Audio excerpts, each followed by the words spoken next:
રાજકોટથી સમાચાર સ્થાનિક સ્વરાજની ચૂંટણી પહેલા છાળવાવદર ગામમાં ભાજપને ઝટકો। છાળવાવદર ગ્રામ પંચાયતના સરપંચ ઉપસરપંચ કોંગ્રેસમાં જોડાયા। 50થી વધુ કાર્યકરો પણ કોંગ્રેસમાં જોડાયા। પૂર્વ ધારાસભ્ય લલિત વસોયાએ તમામને કોંગ્રેસનો ખેસ પહેરાવી આવકાર કર્યો। ધોરાજીના ધારાસભ્ય મહેન્દ્ર પાટલિયાના ગઢમાં ભાજપને પડ્યો રાજકીય ઝટકો।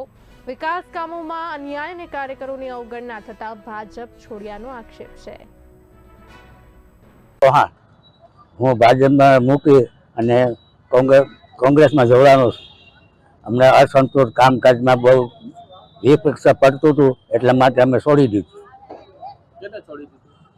મંગાભાઈ રાજાભાઈ ભાજપ છોડી દીધી અને કોંગ્રેસમાં ભેગા। અમે વૈસુર લગભગ 40-50 જણા છીએ હાલમાં અહીંયા।